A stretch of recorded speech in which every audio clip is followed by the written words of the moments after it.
데살로니가 전서 5장 18절입니다. 우리 다 함께 일어나셔서 지난주에 읽었던 하나님의 말씀인데 한 번 더 읽고 듣도록 하겠습니다. 데살로니가 전서 5장 18절 말씀입니다. 우리 다 함께 한 목소리로 하나님의 말씀을 읽습니다. 함께 읽습니다. 시작. 범사에 감사하라. 이것이 그리스도 예수 안에서 너희를 향하신 하나님의 뜻이니라. 아멘. 우리는 성도에게 감사가 사라질 때라는 제목으로 하나님의 말씀을 증거하도록 하겠습니다. 범사에 감사하라. 왜냐하면 이것이 하나님의 뜻이다라고 말씀을 하셨습니다. 하나님의 뜻이라고 할 때는 하나님의 마음, 또 하나님의 바람, 하나님의 소원이라는 표현으로 사용할 수 있을 것이고요. 이게 사람을 향한 하나님의 뜻이기 때문에 하나님은 하나님의 형상으로 우리를 만드실 때 이미 우리 안에 이 감사의 씨앗을 우리 안에 부어 주셨을 것입니다. 그러므로 우리는 이미 감사의 능력을 가진 사람이라는 것이고요. 그리고 이제 하나님의 뜻이라고 할 때는 감사해야 이제 인간다운 삶, 감사할 때 하나님의 자녀다운 삶을 살아낼 수 있다라는 뜻일 것이고요. 또 감사해야 진짜 사람다운 삶을 살 수 있다라는 겁니다. 왜냐하면 우리의 하나님의 뜻이기 때문에. 그러니까 감사할 때 우리는 하나님의 뜻을 이루는 인간의 삶, 사람의 삶을 살아갈 수 있는 것이고요. 또 감사는 이미 내 안에 씨앗으로 있고 성령이 내 안에 오실 때 지난주에 들었던 대로 산자가 감사할 수 있죠. 진짜 살아있는 사람은 내 영이 살아있는 사람입니다. 생명의 성령이 내 안에 들어와서 내가 내 영혼이 살아있는 사람, 영혼이 죽지 않는 진짜 살아있는 사람이 되는 것이죠. 그러니까 성령이 내 안에 들어오셔서 자연스럽게 성령이 나를 통해 일으키시고 맺혀지는 능력의 역사가 무엇인가 하면 감사라는 것이죠. 그래서 오늘은 감사가 사라진다는 의미가 뭔지, 감사가 사라질 때 나와 내 삶에 어떤 변화가 일어나는지에 대해서 말씀을 듣기를 원하는데, 먼저 성도에게 감사가 없다라는 것은 하나님의 형상으로 이 지음을 받은 저와 여러분들에게, 성령이 계신 살아있는 저와 여러분들에게 감사가 없고 감사가 사라져 간다라는 것은 다른 표현으로 하면 영적 깊은 침체에 빠진 증거라고 할 수 있습니다. 성령이 내 안에 오셔서 하신 일이 뭘까요? 나를 감동하신 일이겠죠. 성령이 내 안에 오셔서 하시는 일은 성령의 열매를 맺도록 나를 인격적으로 이끌어 가시는 일입니다. 가르치시고 깨닫게 하시며 감동하시는 일이 성령님이 하시는 일이죠.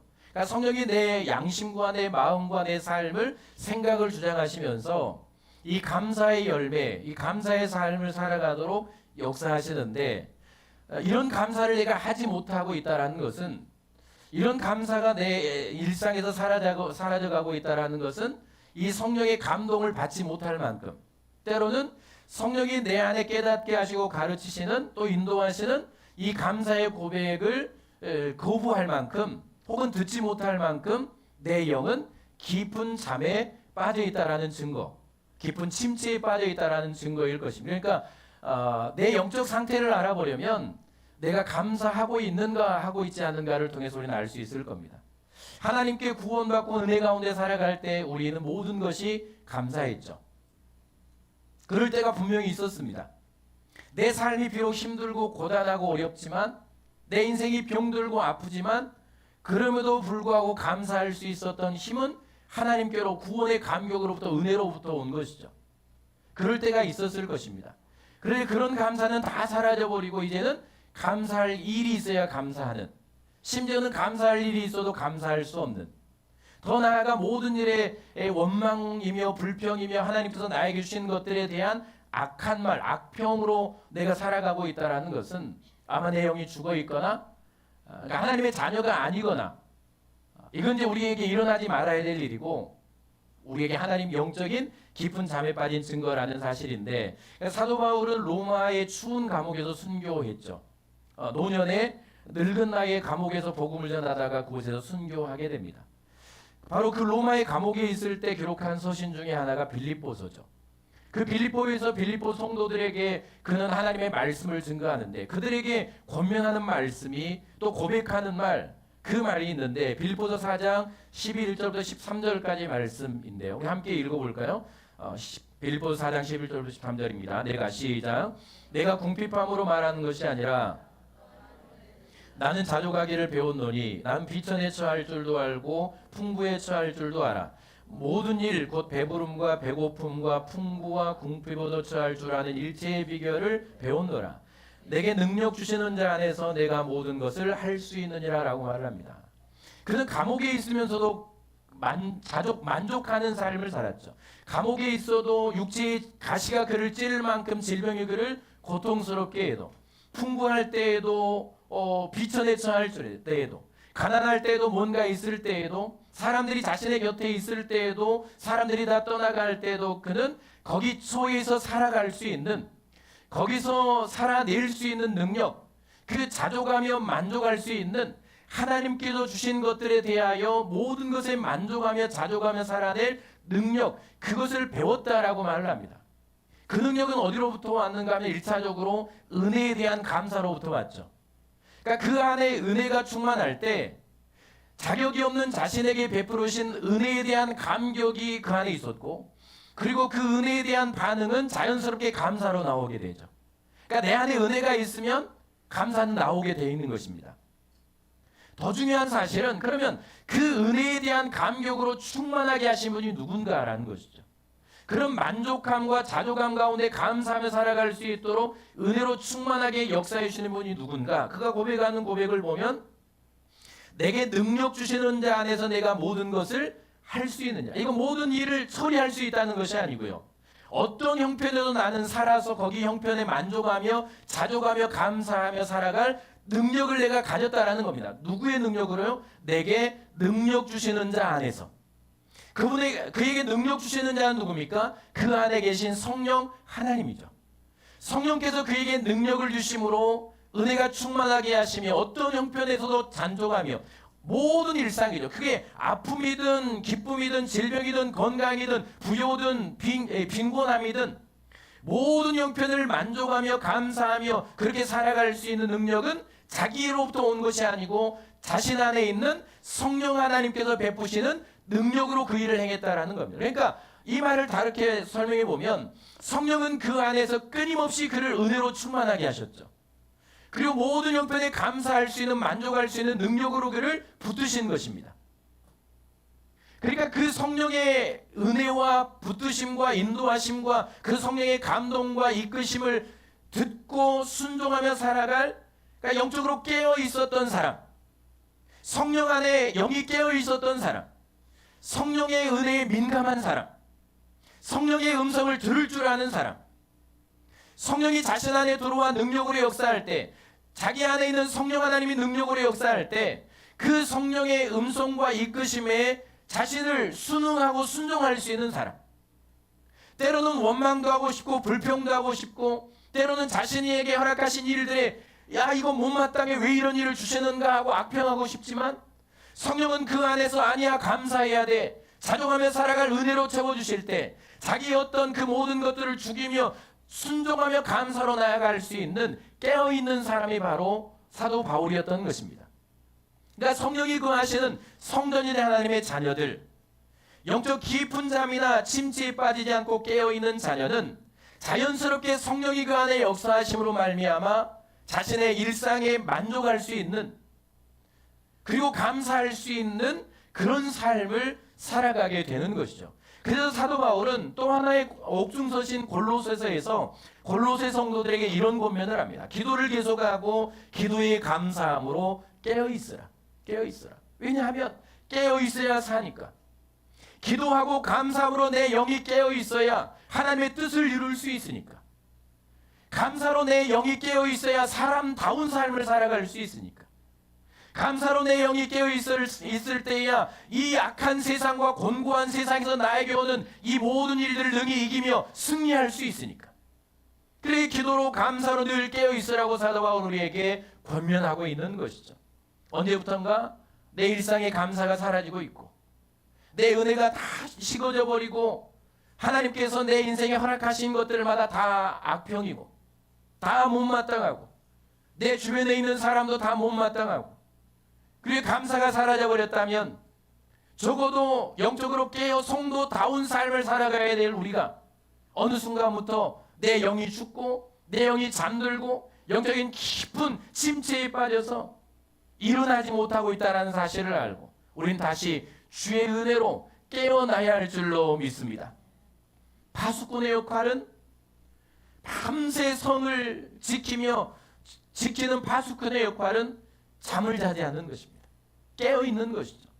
왜냐하면 깨어 있고 눈을 뜨고 있어야 적들의 침입으로부터 성을 방어할 수 있으니까. 잠들면 끝입니다. 파수꾼이 잠들면 다 끝나는 겁니다. 자신도 죽고 공동체도 다 죽는 것이죠. 내 영이 잠들면 우리는 가정의 파수꾼이고 내 신앙의 파수꾼은 우리입니다. 그리고 내 가정과 교회 공동체와 내 삶의 사회의 파수꾼은 바로 저와 여러분들이죠. 적어도 성도가 잠들면,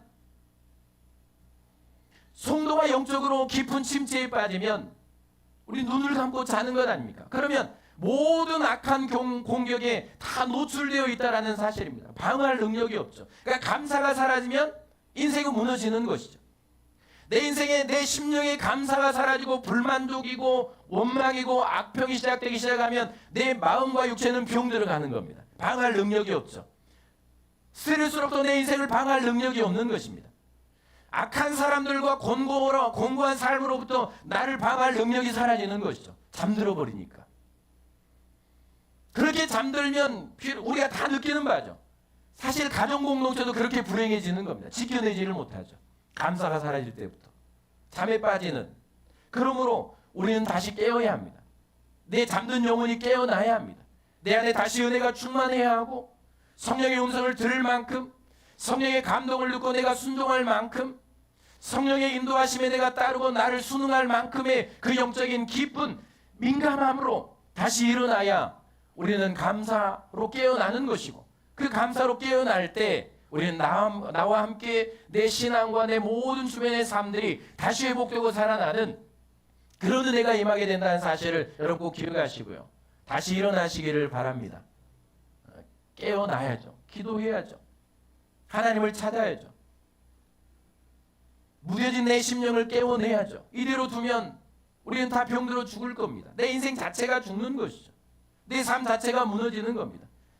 감사는 훈련해야 합니다. 경건의 훈련이죠. 경건은 연습해야 합니다. 그냥 두면 안 되죠. 내 육체도 마찬가지죠. 내 육체도 연습을 안 하고 운동을 안 하고 훈련을 안 하면 그냥 그 인간의 몸에 따라 이 세월에 따라 그냥 그렇게 무너져 가는 것입니다. 건강에도 무너져 가는 것이죠. 경건의 훈련은 이 땅의 현세와 내생에 유익이 있다라고 합니다. 경건의 훈련은 현세의 나를 이길 힘을 주고 이 경건의 훈련은 내세에 들어갈 내의 능력이 된다는 사실을 알아야 됩니다. 감사는 경건의 훈련입니다. 그냥 되는 대로 일상에 일어나는 대로 좋은 일 생기면 기뻐하다가 안 좋은 일 생기면 원망하다가 못마땅하면 악평하고 다 그렇게 하다가 그렇게 내버려두면 우리는 세상 사람과 똑같이 되는 것입니다. 세상을 감당할 수 없는 사람, 세상을 이겨낼 수 없는 사람, 세상을 치유할 수 없는 사람. 그러므로 우리는 내 일상에 감사하는 훈련을 해야 합니다. 감사를 찾아가는 훈련을 해야 됩니다. 내 곤고한 삶 가운데 내가 하나님 앞에 감사하며 나아갈, 내 입술로 찬송하며 감사하는 훈련을 하며 나아갈 때 그 감사는 나의 능력이 되고, 그 감사는 내 삶과 내 인생을 살려내고, 감사는 내 주변의 환경들을 살려내는 능력이 바로 감사임을 기억하시고 다시 깨우고 일어나는 그런 저와 여러분들이 될 수 있기를 바랍니다. 그래서 이 감사를 깨우지 않으면 둘째 우리가 드려야 될 말씀이 뭔가 하면, 성도에게 감사가 사라지면, 이 말씀을 듣고도 여전히 예전 그대로 살아가 버리면, 성도에게 감사가 사라지면 우리는 사탄의 강력한 공격 대상이 됩니다. 표적이 되는 것이죠. 지금도 아마 받고 있는 분들이 있을 겁니다. 사탄의 공격이라고 그러니까 귀신의 역사처럼 억지로 막 이끌어가는 그런 게 아닙니다. 매우 인격적이죠. 천사처럼 내 안에 속삭입니다. 사람을 통해, 환경을 통해, 주변의 역사들을 통해서 끊임없이 내 삶과 내 생각과 내 마음을 바꾸고 이끌고 무너뜨리려는 이게 이 사탄의 역사들이죠. 우리가 깨닫지 못하는 사이에 공중 권세 잡은 이 약한 영적 세력이 사탄의 세력이니까 인식하지 못하는 사이에 이 사탄의 역사에 이끌려가는 사람들이 대부분입니다. 대부분이죠. 창세기 3장 4절부터 6절까지 말씀을 보면 하와가 선악을 알게 하는 나무의 열매를 따먹는 이 말씀이 나오죠. 말씀을 읽지는 않겠습니다. 하나님이 선악을 알게 하는 나무의 열매를 먹지 말라고 하셨죠. 동산 모든 것들은 다 먹을 수 있지만 먹지 말라고 하셨습니다. 사탄이 그에게 찾아오죠. 이게 이제 그래서 이제 사탄의 유혹을 통해서 이 선악을 알게 하는 나무의 열매를 먹게 하는데, 자, 사탄이 누굴까? 성경의 이제 전체의 말씀을 통해 사탄이 어떤 존재인가를 우리는 유추해 볼 수 있는데, 사탄은 본래 하나님의 피조물이었죠. 천상의 아름다운 존재였습니다. 하나님께 수종들며 하나님을 찬양할 존재로 지음받은 그 영광스러운 존재가 천사였죠. 그런데 어느 순간 그의 마음속에 교만과 욕망이 들어가기 시작합니다. 하나님처럼 되고 싶은 그 욕망이 들어가기 시작하죠. 그러면서 하나님의 권위에 도전하다 쫓겨난 존재가 사탄이죠. 그래서 이 땅의 공중권세 잡은 자가 사탄입니다. 루시퍼라고도 표현했죠. 그런 사탄입니다. 그 결과가 그가 이제 할 수 있는 일이 뭔가 하면, 할 수만 있다면 그가 해야 되는 일은 하나님의 형상으로 창조받은 인간들을 무너뜨리는 일을 사탄이 했죠. 욥을 찾아가서 한 일을 보면 잘 알 수 있습니다. 하나님으로부터 인간을 떼어놓는 일, 그러니까 복으로부터 인간을 떼어놓는 일이죠. 영원한 생명으로부터 인간을 단절시키는 일을 사탄이 합니다. 그 일을 지금 사탄이 하고 있는 겁니다. 오늘날 사탄이 이제 하나님께서 자신의 형상을 따라 만든 인간을 무너뜨릴 계획을 세우죠. 아담과 하와를 무너뜨릴 계획을 세웁니다. 그래서 그가 한 일이 뭔가 하면 당시에 가장 아름답고 지혜로웠던 화려했던 뱀에게 들어갑니다. 그리고 뱀을 통해서 그를 찾아가죠. 그러면서 유혹을 합니다. 야, 네가 이 선악을 알게 하는 나무의 열매를 먹으면 너는 하나님처럼 될 거야. 하나님처럼 눈이 밝아질 거야. 그런 능력을 가질 거야. 그 말을 듣고 이 하와는 이제 이 유혹 앞에 넘어지게 되는데요. 자신이 하나님께 쫓겨난 이유를 잘 알고 있었고 그 방법으로 하나를 범죄하고 하나님과의 관계를 깨뜨립니다. 그게 뭔가 하면 욕심입니다. 욕심을 다른 표현으로 하면 불만족입니다. 불만족하면 끊임없이 뭔가를 갖기를 원하고, 욕심이 들어오면 불만족 속에 살아가죠. 욕심이 있고 불만족하면 감사가 없습니다. 이걸 노린 거죠. 하나님께서 주신 삶에 만족하던 그 삶을 무너뜨립니다. 그 욕심이 들어오는 순간에 전에는 쳐다보지도 않았던 그 선악을 알게 하는 나무의 열매를 쳐다보기 시작하고, 그 말을 듣고 욕심이 들어가고 들어가는 순간에 이제 그 나무의 열매를 보는 순간에 먹음직스럽게도 보이고 탐스럽기도 하고 보암직도 하고, 그리고 손을 내밀어 그 열매를 따먹고 결국은 하나님께로 쫓겨난 존재가 됩니다. 불순종의 죄를 짓게 되죠. 원래 천사였던 사탄이 자신의 그 천상의 아름다움에 만족했으면, 하나님과 함께 하나님을 찬송하며 영광스러운 존재로 그 천상의 아름다운 존재로 만족하며 자족하며 감사하며 그 자리를 지켜냈으면 아마 인류의 불행은 없었을 것입니다. 그도 여기 쫓겨난 존재는 아니었을 것이죠. 하와도 마찬가지입니다. 우리가 짐작해 볼 수 있는 바는 적어도 만족했던, 처음 에덴을 만드시고 하나님께서 거기 사람을 두시죠. 거기에 모든 것들을 누리며 살아갈 존재로 사람을 만드신 것, 복으로 만드신 것이죠. 만족하며 감사하며 기쁨으로 살아가던 삶에 어느 순간에 불만족이 찾아왔던 것 같습니다. 만약 자신의 삶에 만족했다면, 만약 동산의 열매들과 입을 것과 먹을 것과 그 아름다움에 전에 했던 대로 여전히 감사하고 여전히 만족하며 여전히 그 기쁨으로 충만했다면 아마 사탄의 공격 대상은 아니었을 겁니다. 그거 한 열매, 그걸 보고 욕심이 생기겠습니까? 자기의 온전한 만족이 있고 감사하는데 말씀이 없었던, 만족이 없었던 어느 순간에 뭔가 부족함을 느끼고 불만족을 느끼며 뭔가 있었으면 좋겠다라고 느끼는 사탄은 정확하게 그 지점을 본 것이죠. 이건 저의 해석입니다. 틀릴 수도 있으니까 그랬을 것 같습니다. 그리고 공격을 합니다.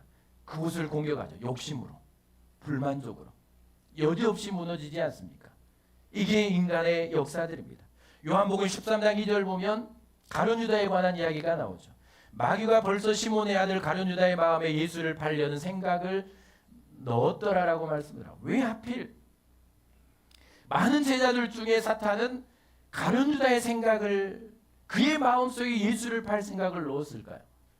왜 많은 제자들 중에 가룟 유다가 사탄의 공격 대상이 되었을까? 왜 사탄의 공격에 무너졌을까? 짐작해 볼 수 있는 말씀이 요한복음 12장에 기록이 됩니다. 마리아라고 하는 여인이 예수님의 장사를 준비하기 위해서 자신이 평생을 모은 일생을 살아갈 향유 옥합을 가져와서 깨뜨리고 예수님의 발에 붓고 머릿결로 예수님의 발을 씻기죠. 예수님은 그 행위를 나의 장례를 준비한다라고 표현해 주십니다. 평가해 주시죠. 그런데 그걸 못마땅해 했던 한 사람이 있습니다. 그 사람이 바로 가룟 유다입니다. 그래 이런 말을 하죠. 야, 왜 이 비싼 것을 허비하느냐? 이걸 팔아서 가난한 사람들에게 나누어주면 훨씬 더 효과적이고 좋은 일을 할 수 있을 텐데 왜 이걸 나눠주느냐? 라고 책망을 합니다. 나무라죠. 그런데 하나님은 그의 본심을 아셨습니다. 그건 본심이 아니었습니다. 그는 제자들 중에 돈꾀를 맡은 사람, 아마 총무 역할을 했던 것 같습니다. 돈꾀를 맡고 그가 늘 했던 일이 뭔가 하면 그 궤 안에서 돈을 훔쳐가는 일이었습니다. 그러니까 그의 마음속에 어떤 마음이 있었겠습니까? 돈을 훔쳐갈 마음, 아까운 마음이 있었던 것이죠. 아까운 마음. 이 사건 이후에 그는 가룟 유다는 즉시 대제사장들에게 가서 예수를 팔 계획을 실행합니다. 예수님께서 자신을 찾아오시고 자신을 만나주시고 제자로 불러주신 것에 대한 감사가 그에게는 없었죠. 끊임없는 불만족이었습니다. 예수님을 따르는 내내 그는 불만족이었죠. 돈에 대한 욕심.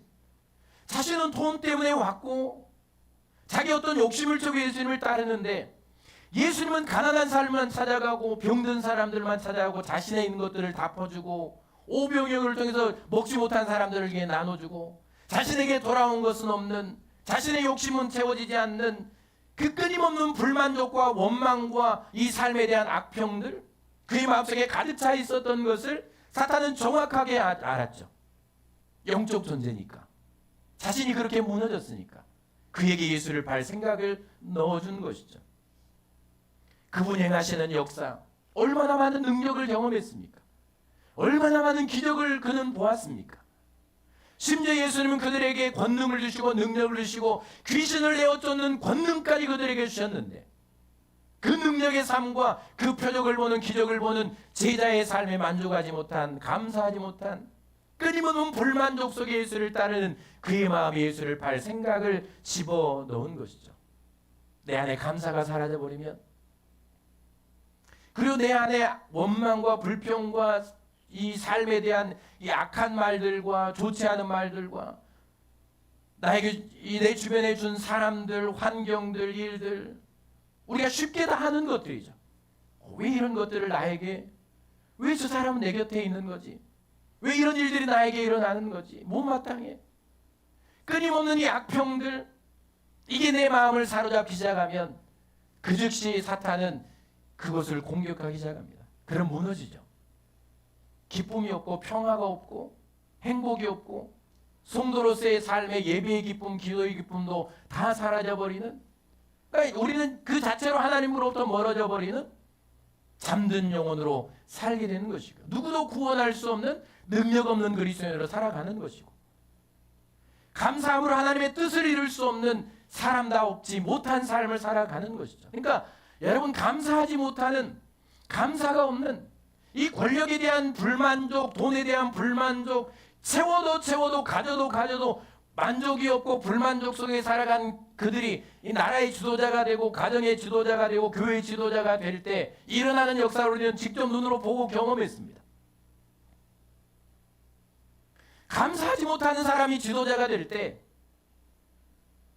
감사를 할 수 없는 사람이 높은 자리에 오를 때 그 아래서 살아가는 사람들이 얼마나 불행해지는가 우리는 잘 알고 있습니다.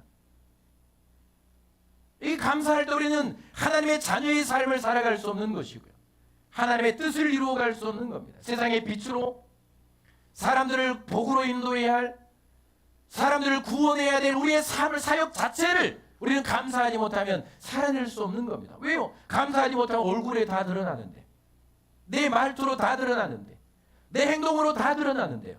힘도 없고 능력도 없는데요. 그러므로 여러분, 내 안에 이 사실을 기억하고 우리는 다시 사라진 이 감사를 회복해야 할 줄로 믿습니다. 약한 마음들을 비워내는 일, 비워내는 훈련을 해야 합니다. 끊임없이 비워내야 합니다. 퍼내고 또 퍼내야 됩니다. 맑은 샘물을 먹으려면 구정물을 다 퍼내야 합니다. 깨끗하게 퍼내야 합니다. 거기 맑은 물이 차오르는 것입니다. 내 안에 구정물을 비워내야 합니다. 내 일생을 살아온 동안 내 안에 찼었던 불만족과 원망과 짜증과 불평과 감사할 수 없었던 약평들, 그것들이 내 삶을 주장하고 다스리게 했던 그것들을 철저하게 비워내고 또 비워낼 때에 거기에 하나님의 은혜가 충만한 것이고 거기에 맑은 샘물이 차오르는 것이고 그 맑은 샘물, 생명의 샘물이 나를 살리고 가정을 살리며 공동체를 살려낸다는 사실을 기억하시고, 여러분 한 주간 동안 이 더운 날씨에 훈련한다고 생각하고 내 입에 짜증과 내 입술로 나오는 이 원망들과 하나님께서 주신 것들에 대한 악평하는 말들과 이 모든 것들을 비워내고 감사해. 그래도 나는 감사해. 내 호흡이 있음을 감사해. 오늘 하루 살아가게 하신 건 내가 감사해. 감사를 찾고 훈련하는, 생각하고 과거를 기억하고 현재를 기억하며 미래에 행하실 하나님의 능력을 기억하며 감사하는 훈련을 우리는 해내고, 그럴 때 우리는 적어도 능력의 삶으로 일어나게 될 줄로 믿습니다. 세 번째, 성도에게 감사가 사라지면 그래서 이제 마지막에 일어난 일이 뭘까요? 이제 불행해지죠. 결국은 불행입니다. 그러니까 가장 큰 불행은 하나님께로부터 멀어지는 불행이고, 감사가 사라지면 자신이 먼저 불행해지죠. 마음도 삶도 불행해지는 것이고, 그리고 자연스럽게 자신이 불행해지면 옆에 있는 사람들은 다 함께 불행해지는 겁니다. 그러니까 적어도 여러분 가족들이 행복하기를 원하고 누군가 행복하기를 원하면 가장 먼저 하나님의 은혜로 충만하고 행복의 감정에 사로잡히고 행복해야 될 존재는 바로 우리 자신이죠. 그래서 생명의 샘물, 이 성령의 샘물이 내 온몸과 내 배를 통해 내 삶을 통해 흘러가게 되는 것입니다. 주어진 삶에 감사하지 못했던 하와는 자신도 불행해지고 그리고 남편도 함께 불행해지죠. 사실 둘 다 마찬가지입니다.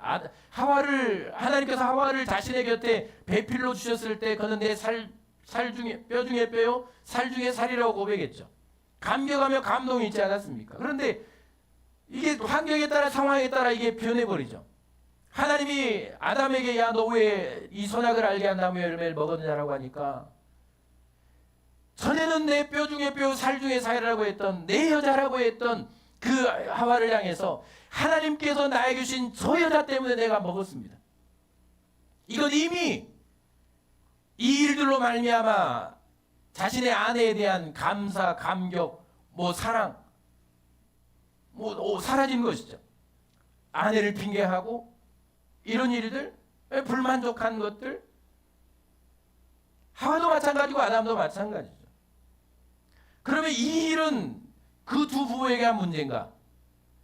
두 자녀에게, 형제가 서로를 위한, 물론 그들의 예배의 문제, 어떤 하나님과의 관계의 문제를 통해 일어났지만 결국 다 그 영향력은 가는 것이죠. 서로에게 감사하지 못했던 부부와 그 모습을 보고 배웠던 자녀들의 삶에는 감사가 없죠. 이게 이제 가는 것이고, 그리고 그 시작은 불만족입니다. 욕심입니다. 감사하지 못하는, 그러니까 서로에게 감사가 사라지면 서로 다 불행해지는 겁니다. 갈수록 미운 것만 보이죠. 살면 살수록 보이지 않기를 원하는 모습만 보이고, 처음에야 죽고 못 살고 막 살도 줄 것 같고 목숨도 줄 것 같고, 그런데 나중에는 먹는 것도 밉고 집에서 새끼 먹는 건 죽이고 싶고,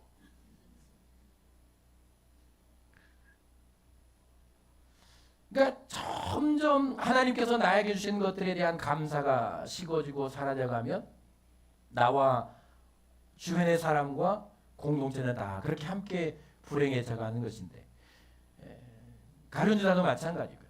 민수기 14장 36절 38절까지 말씀을 보면 이제 이 정탐꾼들에 관한 이야기가, 이건 너무 잘 아는 말씀이니까요.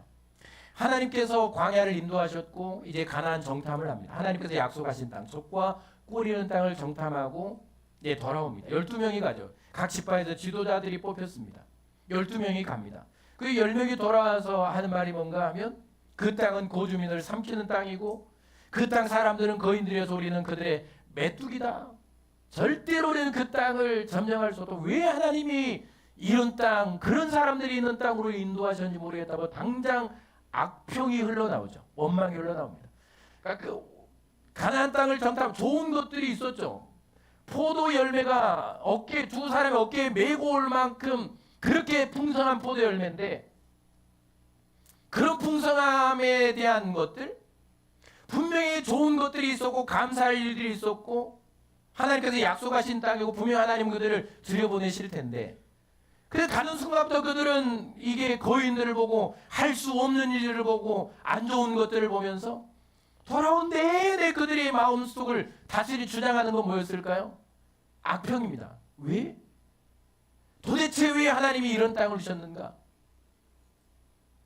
왜 하나님은 이런 땅을 주를 인도했는가라는 원망들, 악평들이 끊임없이 그들의 심령을 돌아오는 내내 주장했을 것이고 돌아오자마자 그들이 백성들 앞에서 꺼내는 말은 감사도 아니고 좋은 땅도 아니고 하나님께서 우리에게 이 땅을 여호수아와 갈렙처럼 하나님 우리와 함께 하시고 그 땅을 들여보내실 것이라는 그 고백도 아니고 악평하기 시작합니다.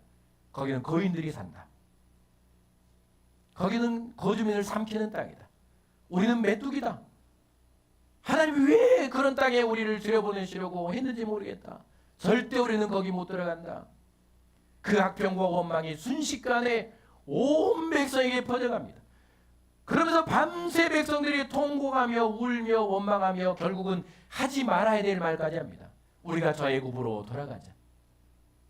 하나님이 어떻게 그들을 구원해 내셨는데 하나님이 수백 년의 역사를 통해 그들을 번성케 하셨고 하나님의 능력과 역사를 통해 그들을 어떻게 구원해 내셨는데 그들이 계속 반복했던 말이 그 말입니다. 애굽이 좋았다.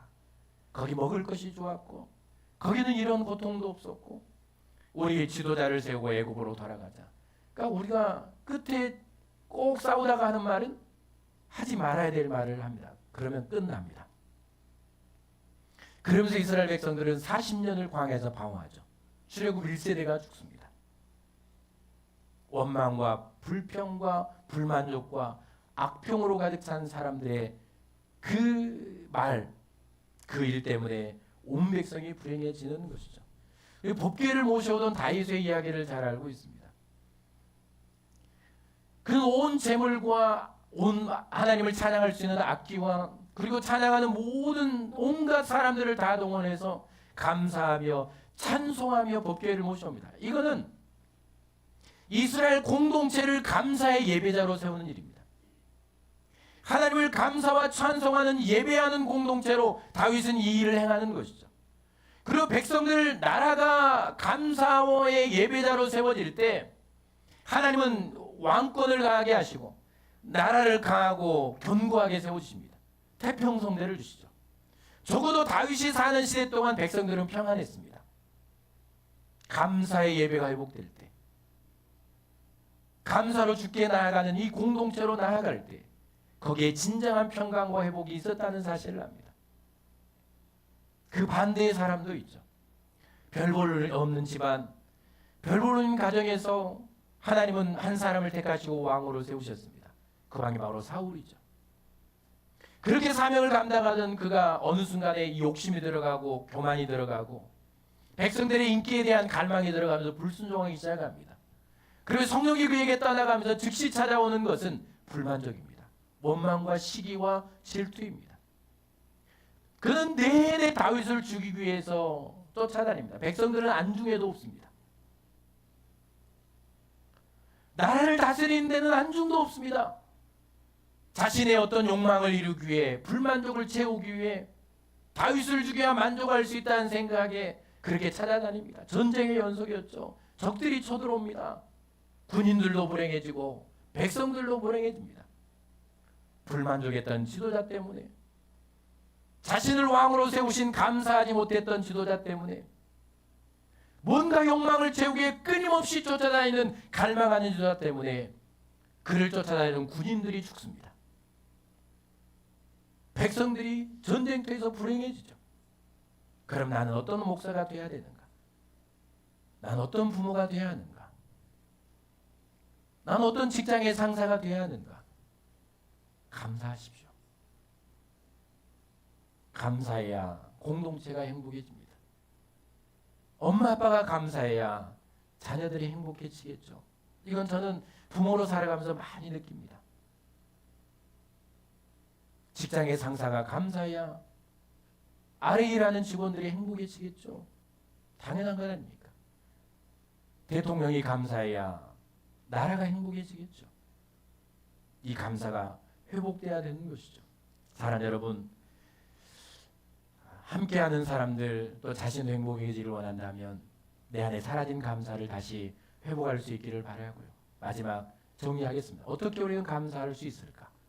감사할 수 없는 일상, 돌아봐도 다 감사할 일 없는 일들 뿐인데, 감사할 일보다 낙심할 일, 두려워할 일, 염려할 일, 걱정할 일, 불평할 일, 만족하지 못할 일, 싫은 거, 좋지 않은 거, 우리 주변을 돌아보면 다 그런 것들 뿐입니다. 눈을 들고 돌아보면 다 못마땅한 것들 뿐입니다.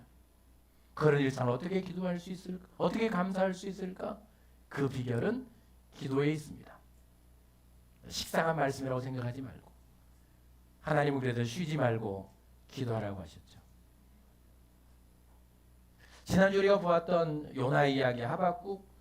요나, 사실 우리는 요나를 나무랄기도 하지만, 그런데 여러분, 우리한테 그런 일이 오면 평생 나를 괴롭히는 원수에게 가서 그를 용서하고 그를 복음을 전하고 구원하라고 하면 그게 어떻게 할 수 있겠습니까? 요나에게 니느웨로 가서 복음을 전하고 그들을 구원하라는 일은 그런 거였습니다. 평생을 이스라엘을 괴롭히며 공격하고 자신들에서 빼앗아가는 괴롭히는 민족이었습니다. 그래 하나님이 오늘 요나에게 그곳에 가서 복음을 전하고 구원해내라고 하죠. 그러니까 못마땅하니까,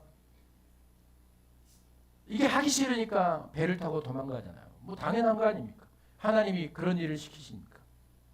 그런데 하나님은 그런 요나들을 이해하지 못하고 이해하지 못한 채 이 물고기를 준비해서 배를 엎으시고 그 무덤과 같은 물고기 속에 집어넣어 버리시지 않습니까? 이게 감사할 환경입니까? 이게 어떻게, 여러분, 거기에 어떻게 감사를 찾아낼 수 있습니까? 하박국 선지자, 믿는 사람들이 고통당하고 하나님을 섬기는 사람들이 아프고, 오늘 여러분처럼 주일날 어디 안 가고 예배하는 사람들이 가정도 힘들고 어려운 일이 일어나고, 그런데 하나님을 안 믿고 놀러 다니고 악한 사람들은 잘 되고 부자가 되고, 다 그런 시대, 도무지 이해할 수 없는 시대를 하박국 선지자가 살았습니다. 하나님 앞에 기도하니까, 야, 걱정하지 마라, 내가 저 바벨론을 통해서 다 죽여버릴 거야. 그것도 못마땅하죠. 왜 바벨론이가, 왜 하나님을 섬기지 않는 이방 민족을 통해 우리를 징계하시려고 합니까? 이것도 다 못마땅한 일이죠. 전부 다 못마땅한 일입니다. 히스기야 선지자요, 중년에 그는 사형 선고를 받는데, 그것도 이게 누구한테 받는가 하면 하나님 오신 선지자한테 사형 선고를 받습니다. 하나님이 그렇게 하신 겁니다. 감사할 일이 아니죠. 감사할 일이 아닙니다. 여호사밧 마찬가지죠. 암몬과 모압 연합군이 온 연합군을 거느리고 침공을 해옵니다. 사지가 떨리는 두려움입니다. 공포였죠. 바울과 실라는 또 그랬습니까? 여종에서 귀신을 내어 쫓아줬습니다. 그런데 이게 오는 감사는 아니고 어떤 대가는 아니고 죽을 만큼 매를 맞고 감옥에 갇히는 이 일은 감사할 일이 아니죠. 다 원망할 일들, 낙심할 일들, 포기할 일들, 때려쳐, 하지마, 다 이럴 일들 뿐이죠. 그런데 여러분, 그들에게는 한 가지 공통점이 있었습니다. 그들은 그 순간에 하나님께 기도했다는 것입니다. 괜히 기도하라는 건 아닙니다. 여러분 막 힘들게 하고, 여러분들을 억압하고, 여러분들 교회에 묶어두고, 여러분 일상을 못 살게 하라고 기도하라고 하는 게 아닙니다. 하나님께 기도할 때 하나님의 뜻이 그 안에 회복되죠.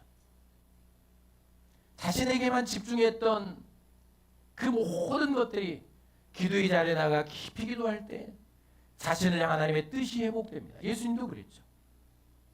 그리고 하나님께서 이루실 일이 깨달아집니다. 그리고 하나님은 기도 가운데 그들을 위로하시고 소망을 주십니다. 그리고 그 기도의 끝에 결국 하나님은 어디로 인도하시는가 하면 감사가 마음으로부터 일어나게 하십니다. 하나님이 행하실 일에 대한 감사로 일어나게 하죠.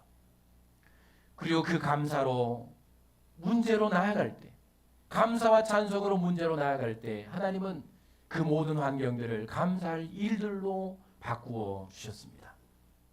그러므로 먼저 기도를 깨우셔야 합니다.